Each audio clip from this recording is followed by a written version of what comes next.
Vamos a colocarnos en pie, hermanos. Últimamente yo me voy a poner Fanny Dolores. Últimamente nos vamos a colocar en pie, ¿no? Sí. ¿En serio? Llevo 2 semanas que se lo... Bueno, vamos a cantar un coro. A ver, hermana Gisela, un coro. Ay, madre, ya no sé. Sí, agradecimiento.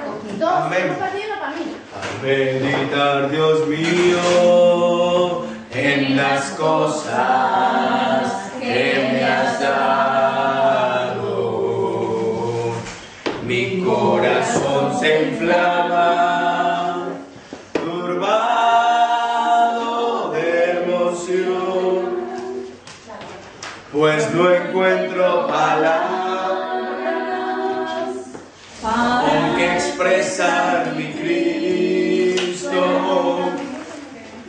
el agradecimiento de mi alma para ti.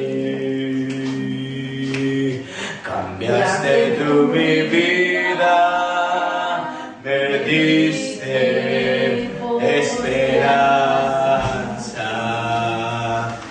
y desde aquel instante mi alma recibió un gozo tan sublime que al pasar de los años ha sido cual la fuente de mi felicidad.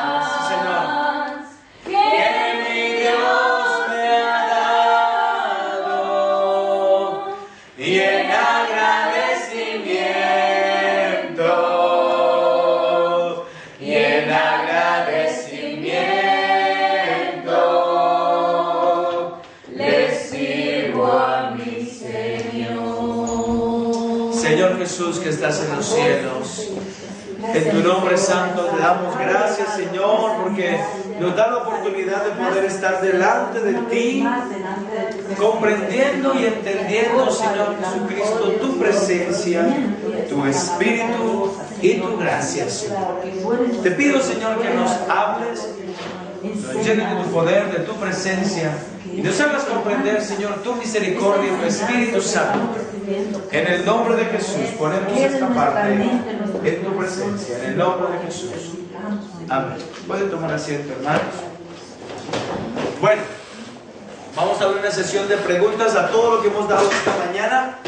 Si hay alguien que tenga alguna pregunta que quiera comentar, lo puede hacer en el nombre del Señor.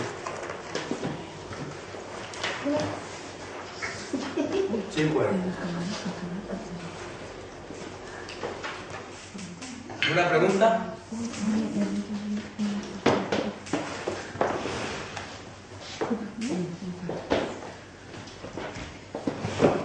A ver, ¿alguna pregunta de lo que hemos dado anteriormente?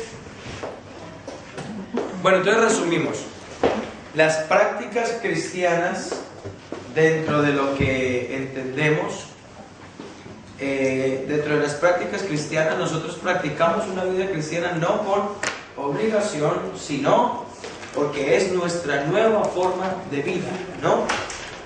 Nosotros vivimos la vida cristiana porque lo del mundo no lo necesitamos, ¿no? Entonces, nosotros tenemos algunas prácticas que son importantes, por ejemplo, el culto, ¿no? Las alabanzas, cánticos espirituales, ¿se acuerdan lo que hablamos? Hablamos de la oración, hablamos de la vigilia, hablamos de el ayuno, hablamos de la alabanza, la adoración. Y bueno, vamos a entrar a otra parte muy importante, que es el estudio de la palabra del Señor. A ver, y para esto vamos a hacerlo de una manera práctica. A ver, hermana Fanny, por favor.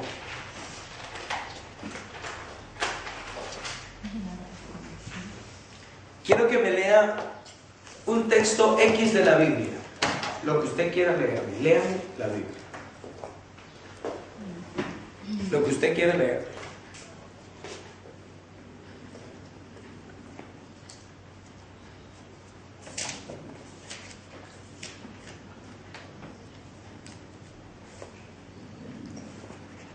Como el ciervo brama por las corrientes de las aguas, así clama por ti, Dios, el alma mía. Mi alma tiene sed de Dios, del Dios vivo. Cuando vendré y me presentaré delante de Dios. Fueron mis lágrimas mi pan de día y de noche, mientras me dice todos los días, ¿dónde está tu Dios? Va. Hermanos, ¿entendieron el texto que leyó Fanny? Yo sé que lo hemos leído. Ahora léelo con comas, con interrogantes, haciendo las pausas y con un poquito más de fuerza. Como el ciervo brama por las corrientes de las aguas, Coma. así clama por ti, oh Dios, el alma mía. Coma. Mi alma tiene sed de Dios, del Dios vivo. ¿Cuándo vendré y me presentaré delante de Dios? Fueron mis lágrimas mi pan de día y de noche, mientras me dice todos los días, ¿dónde está tu Dios? Vale. ¿Entendieron ahora un poquito mejor? ¿Nota usted que la lectura de la Biblia se tiene que leer bien? Porque si yo digo, ¿Salmo qué es? Salmo 42. mi alma tiene sed de Dios, del Dios vivo. Muy diferente de decir, mi alma tiene sed de Dios, coma, del Dios vivo. ¿Por qué yo digo esto? Porque una coma, un punto, cambia el significado. Porque aquí podríamos estar hablando de dos dioses. Mi alma tiene sed del Dios y del Dios vivo. Está corrido. Pero si pongo una coma ahí, mi alma tiene sed de Dios, coma, no de cualquier Dios, del Dios vivo. Ay, sí, hay otra cosa. Noten ustedes que en esta simple práctica que ustedes han hecho, que Fanny ha hecho, ahí es donde nos damos cuenta que a veces leemos de corrido y no nos damos cuenta de qué es lo que está diciendo. Hermano, No entendí. Señor, aquí dice, el siervo brama, dice, como el siervo brama por las corrientes de las aguas. sí, El siervo. ¿El siervo es un? animal. Un animal. Así clama por ti, oh Dios, el alma mía. Así clama por ti, coma. Oh Dios, coma, el alma mía. ¿Qué pasa? Que leyendo estas comas nos damos cuenta que hay un animal que es el ciervo, que cuando tiene sed brama. Entonces, Va en busca del agua. él búscala. 42. Pues de esta manera, Así así somos nosotros. clama por ti, coma. Oh Dios, coma, el alma mía. Suprima ese oh Dios. Así clama por ti el alma mía. El agua. ¿Y lo ven? ¿A qué es lo que yo voy? De que la comprensión de la lectura es importante para que ustedes no caigan en errores. Por ejemplo, errores bíblicos que cometemos porque no leemos bien la Biblia. Este versículo.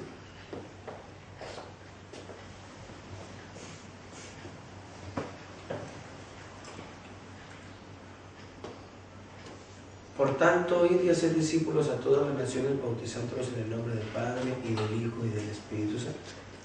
¿Dónde está eso? Mateo 28, 19.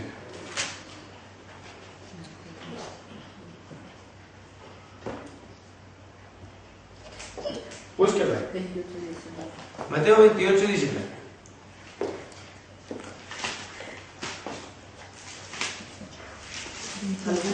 La última. A ver, vamos a hacer un análisis de este texto. Rápidamente.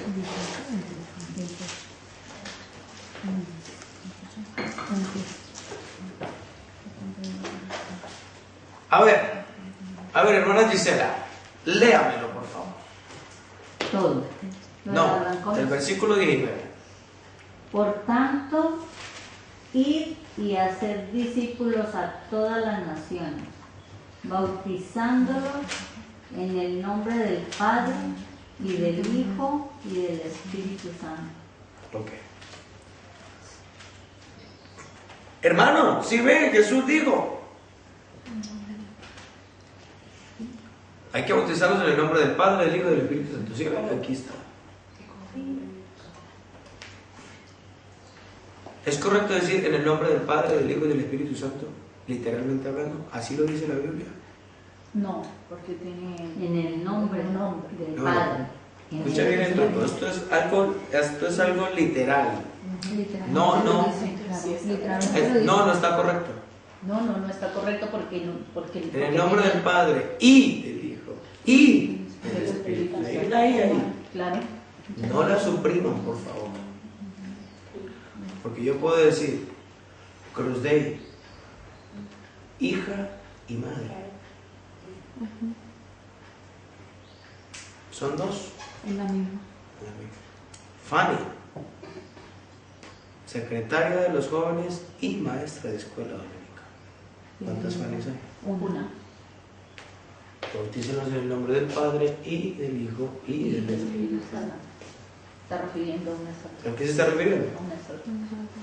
Una sola persona. Entonces, noten ustedes que en la comprensión de la lectura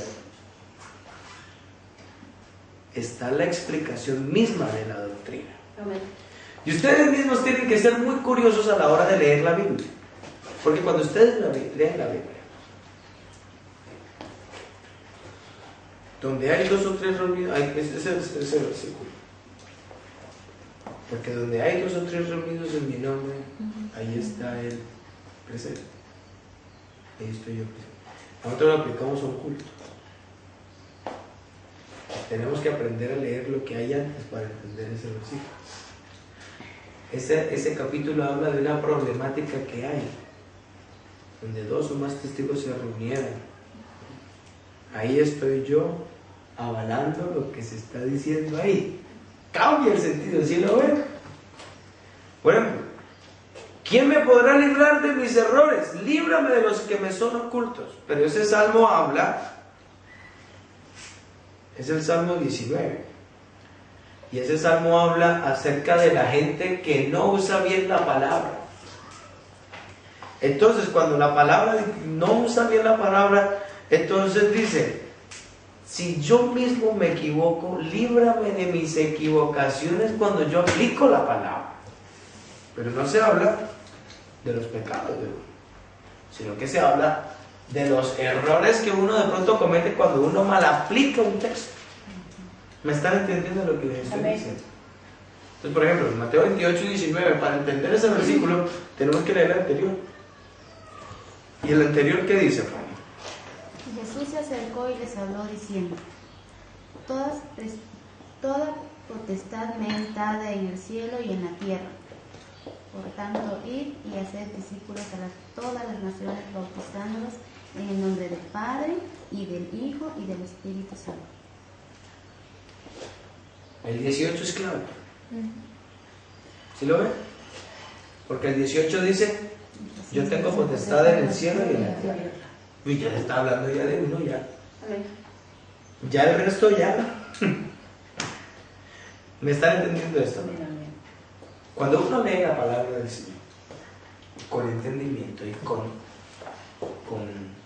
con suspicacia, uno aprende a comprender los misterios de la Biblia. Y uno aprende a razonar. Hubo mucho tiempo, yo les voy a dar este texto para que ustedes lo mediten. Es un texto difícil que yo tardé mucho tiempo. Eclesiastés.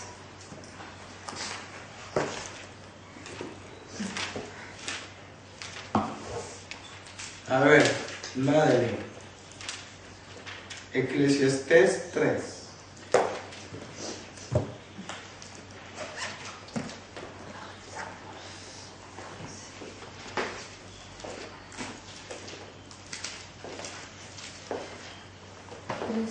3:15.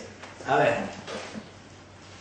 Aquello que fue ya es, y lo que ha de ser fue ya. Y Dios restaura lo que pasó. ¿Entiendes? Vuélvanlo a leer. Eclesiastés está en el Antiguo Testamento. A ver, explíqueme ese versículo. Aquello que fue ya es, y lo que es fue ya, y Dios restaura lo que pasó. 3:15. A ver, por favor, ustedes que son, y yo le digo mi Biblia, hermana, yo puedo utilizar la tabla. Y lo que ha de ser ya fue ya. ¿Qué pasó? A ver, explíquenme ahí.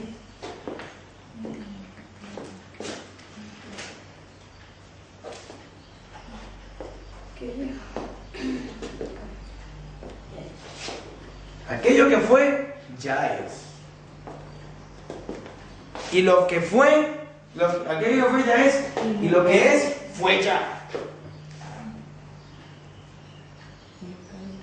Y Dios restaura lo que pasó. Es un versículo muy bueno,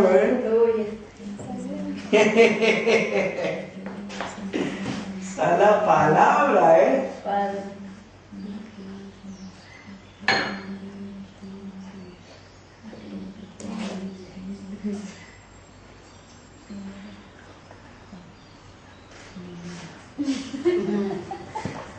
Aquí la vemos toda, Padre.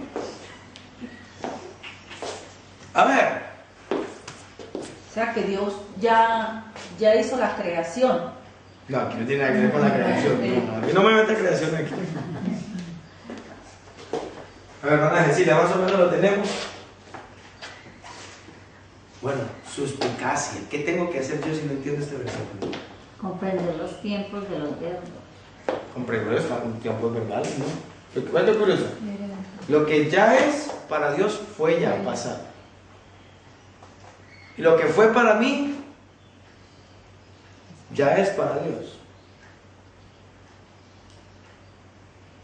Y lo que me pasó a mí, Dios lo está restaurando. Aquí hay que entender de que el tiempo mío no es el tiempo de Dios. Pero lea el versículo 14. Lea el versículo 14, el versículo 12, 13 y 14. A ver, hermana, ahora, léame el versículo 12, 13 y 14. Dice, yo he conocido que no hay para ellos cosa mejor que alegrarse y hacer bien en su vida. Y también que es donde Dios que todo hombre coma y beba y goce el bien de toda su labor. 14. He entendido que todo lo que Dios hace será perfecto. Sobre aquello no se añadirá, ni de ello se disminuirá. Y lo que hace Dios, Y lo hace Dios. y lo hace Dios, para que delante de Él teman los hombres. Aquello que fue, ya es. Ustedes, no sé si ya están viendo más o menos algo. Vamos a analizar este texto. Este es un capítulo que empieza con todo tiene su tiempo. Todo lo que se quiere debajo del cielo tiene su hora. Entonces comienza. Tiempo de nacer, tiempo de morir, tiempo de plantar, tiempo de arrancar lo plantado, tiempo de matar y tiempo de curar, tiempo de destruir, tiempo de edificar, tiempo de llorar, tiempo de reír, tiempo de endechar y tiempo de bailar, tiempo de esparcir piedras, tiempo de montar piedras, tiempo de abrazar y tiempo de abstenerse de abrazar, tiempo de buscar y tiempo de perder, tiempo de guardar y tiempo de desechar. Para todo hay un tiempo, empieza a decir el hombre, ¿no? Tiempo de guerra, tiempo de amar, tiempo de aborrecerse, tiempo de guerra y tiempo de paz. Versículo 9, una pregunta. ¿Qué provecho tiene el que trabaja de aquello en que se afana? O sea, Dios está aquí, Salomón, ¿a quién le está hablando? Al que se afana. Ey, espérate que todo tiene su tiempo. ¿Qué provecho tiene el que se Alguien dijo que lo que dejan las carreras solamente es el cansancio. Por eso es que el profeta Isaías dice: los que esperan espérame a mí.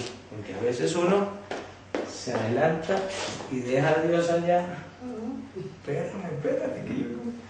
Claro, por ahí Dios es el que va arreglando el camino, Dios es el que va llevando, va aclarando las ideas, pero si yo me adelanto a Dios, pues claro que me estrello. ¿Me van entendiendo esto? Amén. Entonces, ¿qué provecho hay para el que se afana? Ninguno. Yo he visto el trabajo que Dios ha dado a los hijos de los hombres que se ocupen en él. Dios le ha dado un trabajo a cada uno. Todo lo hizo hermoso en su tiempo. Y ha puesto eternidad en el corazón de ellos, sin que alcance el hombre a entender la obra que ha hecho Dios desde el principio hasta el fin. Los árboles han sido árboles desde hace 2000 años. Desde la creación los árboles siguen siendo árboles. Todo lo que Dios crea, la creación es eterna. Yo he conocido que no hay para ellos cosa mejor que alegrarse y hacer bien en su vida. Y también que es don de Dios que todo hombre coma y beba y goce el bien de toda su labor. Dios ha permitido que el hombre disfrute de la creación. Pero la creación fue creada en un tiempo. Y la creación fue creada no todo al mismo tiempo. Y aunque Dios lo pudo haber hecho, Dios lo hizo en 7 días para enseñarnos a nosotros que todo tiene un proceso, un tiempo. Y Dios le dio la oportunidad al hombre para que comiera y disfrutara del tiempo. Si el limonero no tiene limones, entonces yo qué limones voy a disfrutar. ¿Me están entendiendo esto? Amén. Esto es para que entendamos el versículo 15 de usted. He entendido que todo, pero si se me perdió. He entendido que todo lo que Dios hace será como perpetuo. O sea, un sinónimo de perpetuo, ¿cuál sería? Para siempre. Será eterno, será Para siempre. para siempre. Sobre aquello no se añadirá. Si Dios dijo negro, se queda negro. Dios no cambia. Si Dios dijo blanco, se queda blanco. Ni de ello se disminuirá. Y lo hace Dios para que delante de Él teman los hombres. Entonces aquí está la afirmación. Aquello que fue, pero estamos en el versículo 14. Lo que Dios hace es perpetuo. Aquello que fue, ya. O sea que Dios vive en un eterno presente y yo no vivo en un presente. Lo que para Dios ya fue, para mí está siendo ahora. ¿Acaso Dios no le dice a usted, si usted va por ahí, no le va a ir bien, no le va a ir bien? Porque Dios ya vive lo que fue. Pero para nosotros ya es. ¿Lo entienden? Amén. Y lo que ha de ser para Dios ya fue, porque a Dios no le sorprenden las tecnologías ni los descubrimientos, porque Dios Ya lo conoce. ya lo conoce. Y Dios restaura lo que pasó. Si ven, ahora ya se entiende el texto. Claro, Dios es el que restaura lo que... Claro, lo que a mí me pasó, Él ya venía restaurándolo desde hace ya mucho tiempo. ¿A qué es lo que yo voy? De que en explicaciones como este versículo, nosotros tenemos que aprender a estudiar la Biblia, más no un versículo. Porque si estudiamos un versículo se nos hace la cabeza un coco. Mire así se nos hace un coco con este versículo tan sencillo. O sea, tenemos que leer atrás. Tenemos que leerlo, entender lo que dice el texto. Si el texto me dice a mí algo, yo ya comprenderé qué es lo que el versículo quiere enseñar. Filipenses 4:13. Note usted este texto de Filipenses 4:13. ¿Qué dice Filipenses 4:13? Filipenses 4:13, ¿qué dice? ¿Cómo? Sin miedo. Todo lo puedo en Cristo que me fortalece. Filipenses 4:13. Versículo de los niños. Pero hay que ser muy suspicaces. ¿Por qué Pablo dice? Filipenses está en el Nuevo Testamento. Después de Efesios, más para allá, no encima. Casi para Apocalipsis. Sí, al final. Efesios, después de Efesios, fíjate Filipenses.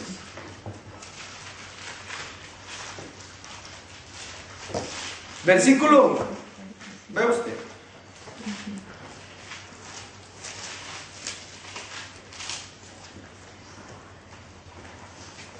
Para que usted entienda el 13, hay que leerlo desde el 1. ¿Lo tenemos? ¿Ana Gisela? No. Gracias por su sinceridad. El café está rico.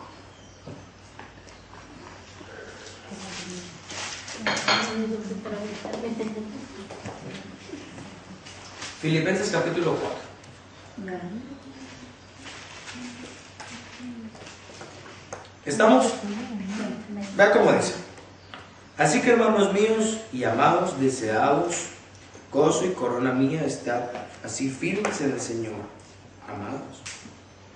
Ruego a Evodia y a Síntique que sean de un mismo sentir en el Señor. O sea, él está hablando, pidiendo y dando consejos a unos hermanos de la iglesia. Asimismo te ruego, a ti, compañero fiel, que ayudes a estas que combatieron juntamente conmigo en el Evangelio, con Clemente también y los demás colaboradores míos, cuyos nombres están en el libro de la vida. O sea, aquí le está pidiendo un consejo y un ánimo a algunos hermanos de la iglesia, ¿no? Y este es el consejo. Regocijaos en el Señor siempre. Otra vez digo, regocijaos. Vuestra gentileza sea conocida en todos los hombres. El Señor está cerca. Por nada estéis afanosos, sino que sean conocidas vuestras peticiones delante de Dios en toda oración, ruego y con acción de gracias. Y la paz de Dios, que sobrepasa todo entendimiento, guardará vuestros corazones de vuestros pensamientos en Cristo Jesús.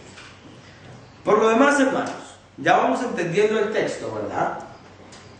Todo lo que es verdadero, todo lo honesto, todo lo justo, todo lo puro, todo lo amable, todo lo que es de buen nombre, si hay virtud alguna, si algo digno de alabanza, en esto pensad.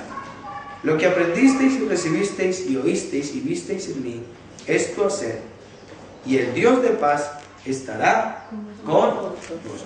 Estamos entendiendo esto, ¿verdad? En gran manera me gocé en el Señor de que ya al fin habéis revivido vuestro cuidado de mí, de lo cual también estabais solícitos, pero os faltaba la oportunidad. No lo diga porque tenga escasez, pues he aprendido a contentarme cualquiera que sea mi situación. Sé vivir humildemente y sé tener abundancia y todo, y por esto estoy enseñado, así para estar saciado como para tener hambre, así para tener abundancia como para padecer necesidad. Todo lo puedo en Cristo que me fortalece. ¿Qué entienden de este versículo ahora? ¿A qué se refiere este versículo?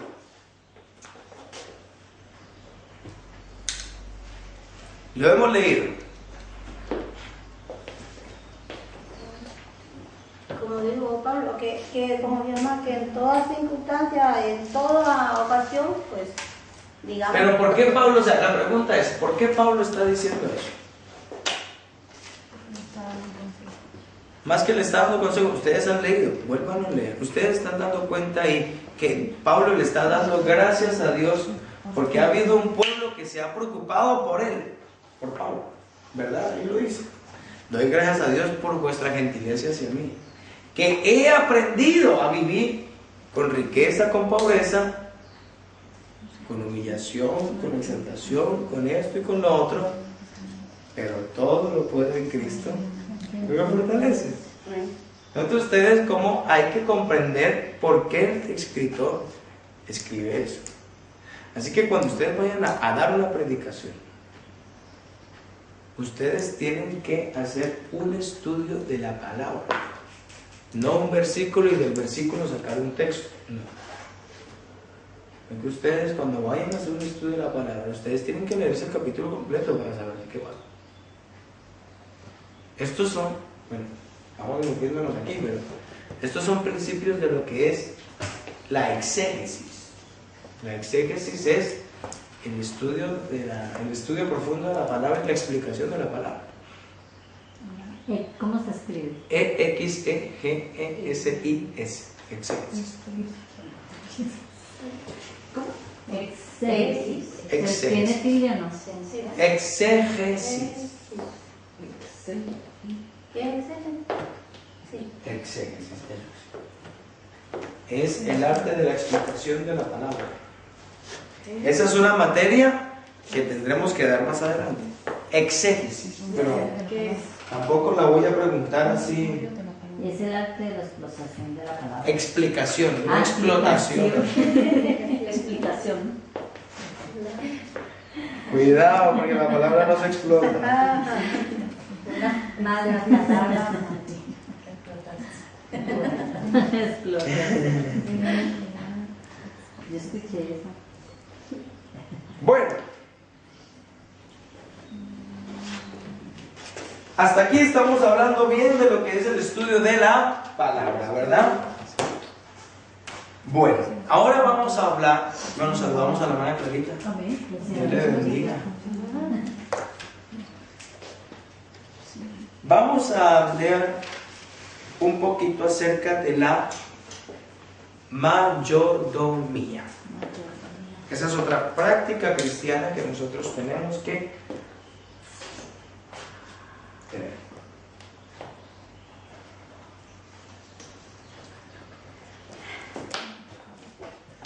Hasta aquí, hermanos, ¿tienen alguna pregunta?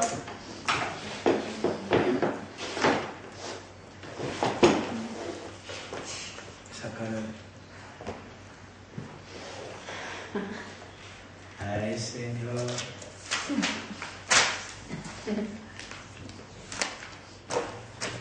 Bueno, hermana Gisela, para usted, ¿qué es mayordomía? Pues la parte económica de la iglesia, la tesorería, y no sé qué más. No estoy muy informada. Bueno, Madeline, ¿para ti qué es mayordomía? Yo lo entiendo como administración de algo, administrar algo. Bueno. Ana Cecilia, ¿para usted qué es mayordomía? Pues era como encargados de personas encargadas de algo, ya es una Que suena mayordomo, ¿verdad? ¿Qué es un mayordomo? Que lleva, que lleva la todo, todo lo demás. En la casa, de manejo. La responsabilidad A ver, defíname entonces qué es mayordomo, porque tienen muchas es la ideas. persona Servicio de encargada administración de una casa o un establecimiento. y el que lleva la mayordomía, es el que lleva la finanza, ¿verdad? ¿De qué vives? No. Sí. Un tesorero.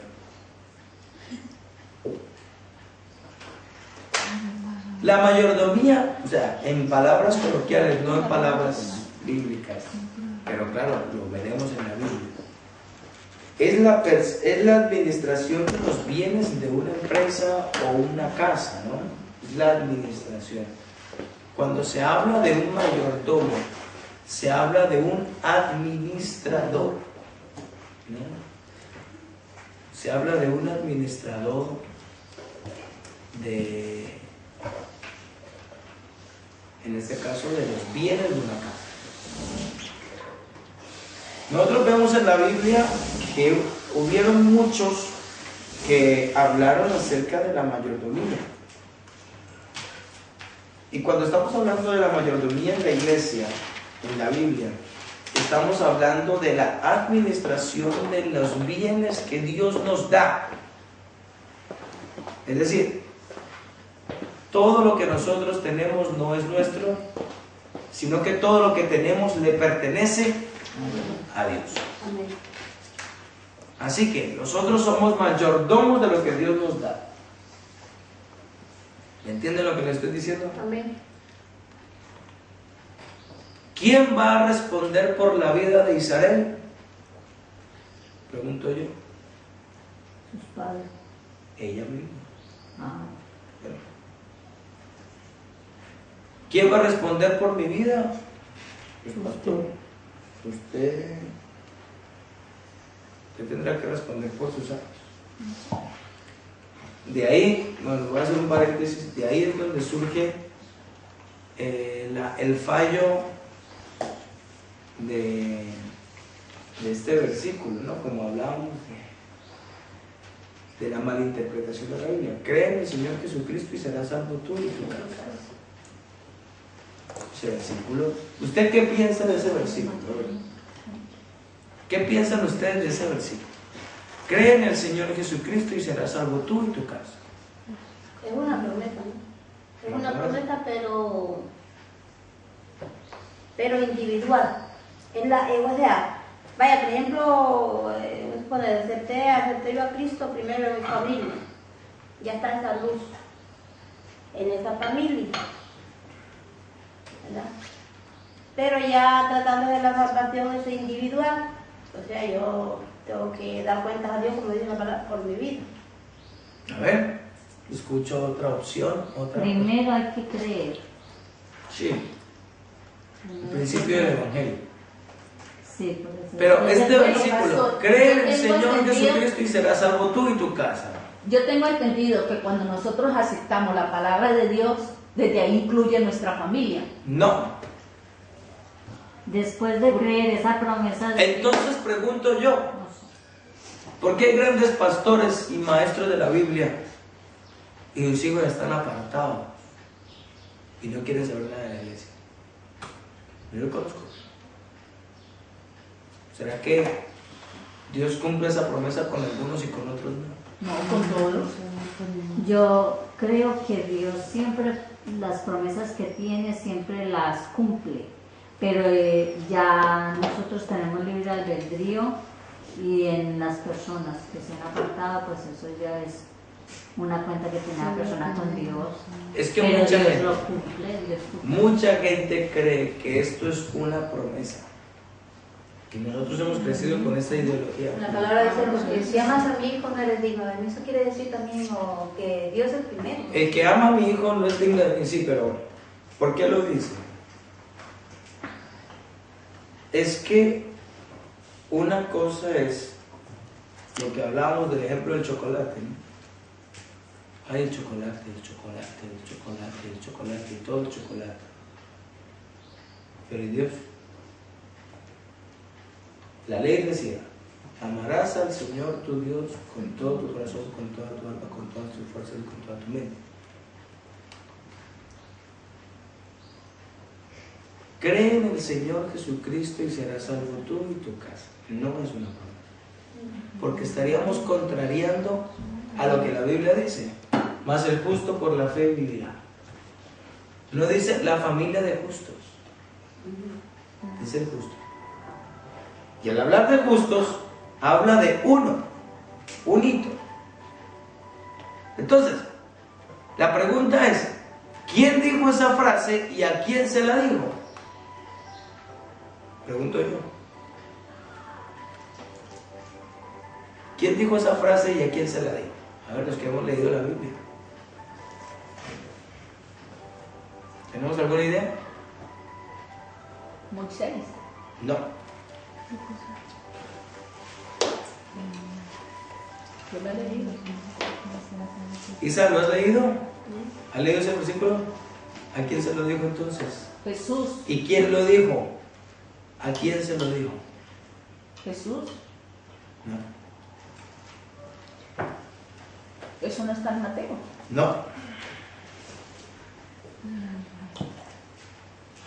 Está en el libro de los Hechos. A los apóstoles. A los gentiles.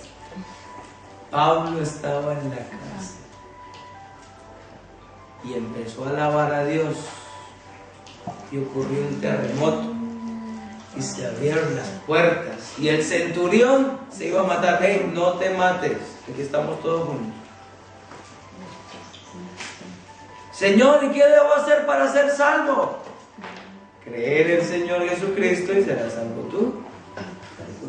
¿Sí ve? ¿A quién se lo dijo? ¿Y quién se lo dijo? Pablo. ¿Qué pasa? ¿Salvo de qué? Que es que si se escapaba uno, lo mataban a él. ¿Entiendes? Claro. Cree en el Señor y el Señor te va a guardar la vida. Y después, claro, vas a ser salvo tú y tu casa si conocen el Evangelio. Pero entonces, ¿qué pasa? Que nosotros tenemos que entender que la vida es prestada. Y tenemos que hacer uso de una buena vida, un buen uso de la vida que Dios nos da, porque nosotros somos administradores personales de nuestra vida. Por el hecho de que yo sea salvo no quiere decir que mi padre sea salvo. No. Es más, si un familiar mío se condena, pues se condenará a él, pero yo me salvo. Y es que estos son principios básicos de creer en la fe de Cristo, en la fe en la que nosotros estamos fundamentados. Hermano, si su hijo no cree, con el dolor de mi alma, es porque él no quiere creer. Porque nosotros le hemos predicado, le hemos hablado, le hemos dicho, pero si no cree, entonces, ¿están entendiendo esto, hermano? Hay que orar, que Dios haga algo poderoso en su vida, en la oración. Señor, tócalo, tócalo, tócalo, tócalo, tócalo, tócalo. Porque yo no puedo hacer nada, porque la decisión es de uno. ¿Alguien quiere bautizarse? Sí, pastor, yo quiero. Fue movido. Pues entonces, si Dios nos puso como mayordomos de nuestra vida, nosotros tenemos que administrar todo lo que Dios nos da. ¿Qué es administrar todo lo que Dios nos da? Pues la comidita, el salario, la ropa que Él nos da,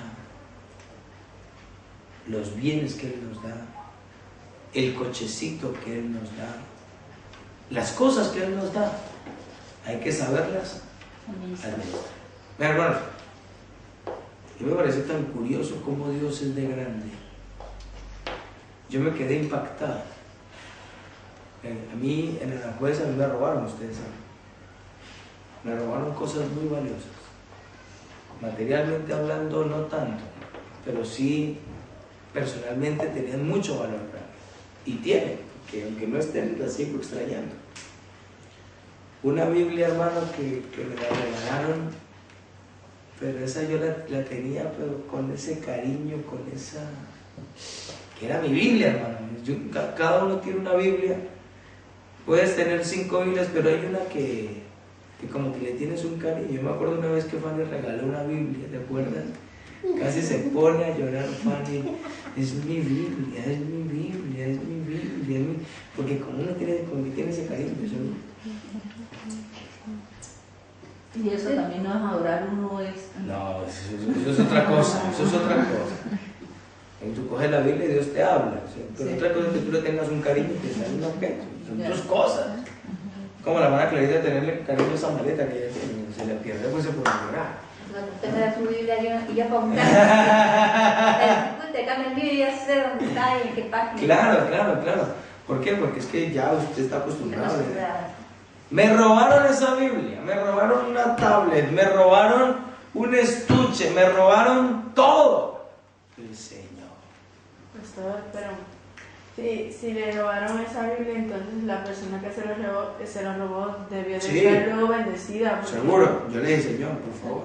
Seguro que pero me la robaron. Yo la tenía y pues, otra cosa es que se lo hubiera regalado, pero me la hurtaron. Y tiempo después yo, Señor, bueno, que se haga tu voluntad. Un hermano de la iglesia me regaló esta tabla. No, Señor. Voy a la casa de un hermano, vea hermano, tengo una Biblia para usted, con un estuche. ¿Ustedes no han visto el estuchecito nuevo que tengo? Hermana Carolina me dijo que era muy bonito. Y más de un pastor me felicitó por el estuche que yo llevaba, porque yo llevé el estuche. Me lo regalaron con una Biblia adentro. Me quitan esto, pero Dios me da. Multiplica. ¿Qué me da a entender esto a mí? Que Dios no me lo da solamente para tenerlo, hermano. Si yo uso esta tabla mal usada, estoy mal administrando lo que Dios me da. ¿Entiende? Si yo mal uso el estuche que el hermano me regaló, pues yo estoy mal usando lo que Dios me da. Eso es mayor gloria. Las cosas que Dios nos da, hay que saberlas administrar. Amén. Vea. Ustedes han leído el libro de Malaquías. A ver, levante la mano el que se ha leído todo el libro de Malaquías. A ver, aquí nadie se ha leído el libro de Malaquías. Yo también, pero yo no me acuerdo. Bueno, lo ha leído, ¿no? Yo le... A ver, hermana Gisela, más o menos de qué se acuerda usted de Malaquías. No me acuerdo de nada. A ver, hermana Aura, más o menos de qué nos acordamos. Hermana Cruz.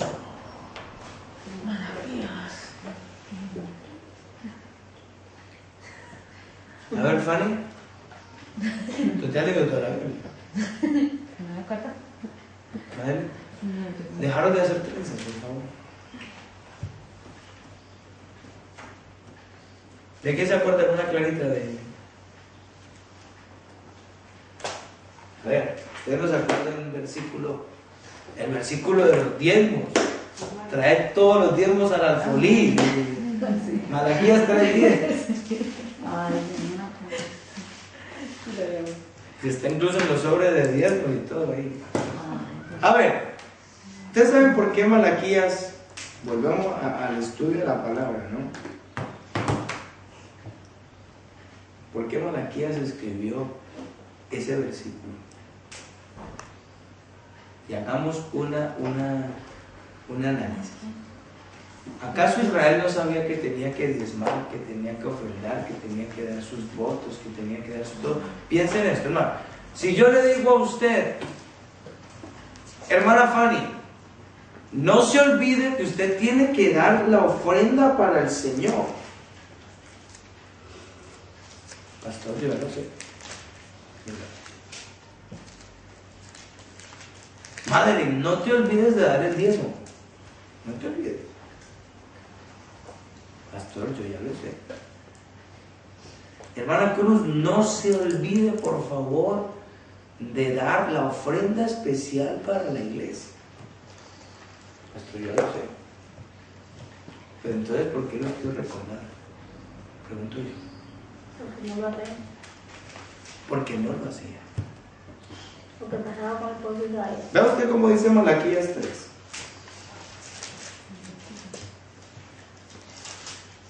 Espérese, yo actualizo aquí mi supertabla. Vea usted. Del 3, versículo 1. He aquí yo envío mi mensajero, el cual preparará el camino delante de mí, y vendrá súbitamente a su templo. El Señor a quien vosotros buscáis, y el ángel del pacto a quien deseáis vosotros. He aquí viene, ha dicho Jehová de los ejércitos. Esto está hablando de Juan el Bautista. Aquí es 3. El mensajero. ¿Y quién podrá soportar el tiempo de su venida? ¿O quién podrá estar en pie cuando Él se manifieste? Porque Él es como fuego purificador y como jabón de lavadores. Y se sentará para afinar y limpiar la plata, porque limpiará ¿a quién? a los levitas, los hijos de Leví. O sea, eso quiere decir que los levitas estaban. Y los levitas eran los que ministraban en el templo, imagínense. Él va a venir a limpiar a los levitas. Y los afinará como oro y traerán a Jehová ofrenda de justicia. No, con justicia. Y será grata a Jehová la ofrenda de Judá y de Jerusalén como en los días pasados, como en los años antiguos. Y vendré a vosotros para juicio.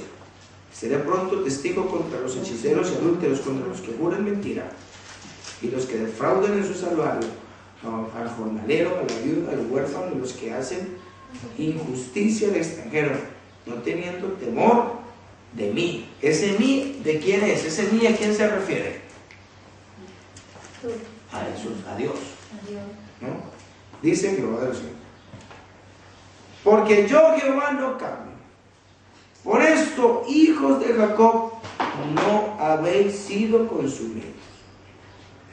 Desde los días de vuestros padres os habéis apartado de mis leyes y no las guardasteis. Volveos a mí y yo me volveré a vosotros, ha dicho Jehová de los ejércitos. Mas dijisteis: ¿en qué hemos de volvernos? ¿Robará el hombre a Dios? Pues vosotros me habéis robado. Y dijisteis: ¿en qué te hemos robado? En vuestros diezmos y ofrendas. Malditos sois con maldición, porque vosotros, la nación toda, me habéis robado. Traed todos los diezmos al alfolí, y hay alimento en mi casa. Y probadme ahora en esto, dice Jehová de los ejércitos, si no, os abriré las ventanas de los cielos y derramaré sobre vosotros bendición hasta que sobreabunde. Ustedes que están viendo aquí, ¿qué han entendido de este texto? A ver.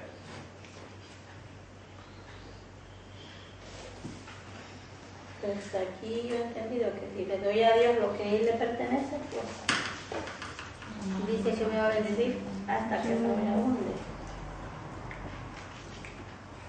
Pero anteriormente dice: me habéis robado. Sí. Aquí hay que leer la Biblia. Que si nosotros no cumplimos con lo que dice la palabra de Dios, estamos robándole a Dios. Vamos por ahí.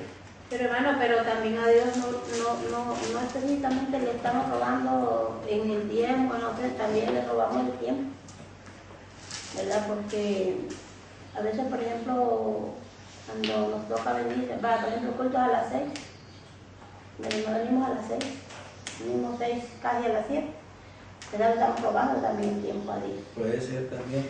Pero vamos a ceñirnos a lo que la Biblia dice 100%, porque estas son interpretaciones que son válidas. ¿Sí? Pero yo quiero que nos ciñamos a lo que dice la Biblia. ¿Y qué es lo que dice la Biblia? La Biblia dice: me habéis robado. Desde vuestros padres os habéis apartado de mis leyes. Quiere decir que ellos conocían la ley de Dios. Y conocían del diezmo, conocían de la ofrenda. No la guardaste. Pero entonces yo quiero preguntar una cosa: ¿en qué momento se escribió este libro de Malaquías? En el momento de la tabla de la ley. Después. Se los voy a decir. ¿Ustedes se acuerdan cuando Israel quedó cautiva por Babilonia? Ya. ¿Se acuerdan de eso? ¿Cuántos años quedó cautiva de Babilonia? 800. No, 400. 70 años. Quedó ahí cautiva. Estos 70 años estuvieron sin culto, sin ofrendas, sin diezmos, sin nada. Quedaron cautivos por 70 años. ¿Se acuerdan de Nehemías? Esdras, Nehemías. Fueron personajes que vivieron en la liberación de Israel y en la reconstrucción del templo. ¿Se acuerdan? Pues el profeta Malaquías fue el último profeta que profetizó en esos tiempos. Y dijo: señores, ustedes han perdido costumbres que ustedes tenían antes. Ustedes ya no hacen cultos como normalmente lo hacen. Ustedes ya no ofrendan. Ustedes ya no diezman. ustedes ya no hacen esto, ustedes ya no hacen lo otro, ustedes ya se han olvidado de las prácticas cristianas. Se las recuerdo. Dios les dice a ustedes que les está robando, que Dios está siendo robado por ustedes. Y ustedes dicen, pues ¿en qué le hemos robado? Pues quiero que ustedes sepan que ustedes están robando a Dios. Se lo recuerdo, porque no ofrendan y no dieron. O sea, no tienen ustedes que esto es un recordatorio. La administración, cuando no se lleva bien la mayordomía, Dios lo recuerda. Amén. Y no está haciendo bien esto. Mayordomía con los hijos. Hey, cuidado por donde van tus hijos. Tus hijos tienen que estar bien guiados. Dios te los prestó. Hay que tenerlos una buena administración. Dios nos dio un cargo. Hay que saber administrar. Con esto yo les quiero comentar una cosa. Y de esto ya vamos a hablar de el temita este bien interesante que vamos a hablar. El hermano Álvaro Torres, cuando estuvo aquí en España de misionero, él fue pastor de una iglesia en Valencia. Y eso fue hace muchos años. Y el hermano Álvaro le entregó la iglesia a un pastor. Ese pastor tiró a la basura todo lo que el hermano Álvaro Torres había hecho. Lo tiró a la basura. O sea, metió la santidad, metió el mundo a la iglesia. Y esta iglesia ahora mismo existe. Yo he ido allá. Muerta. Pero lo que le digo es muerta, totalmente muerta. Y lo que me llama la atención es de que, hombre, Dios no lo quiera. Cuando a mí me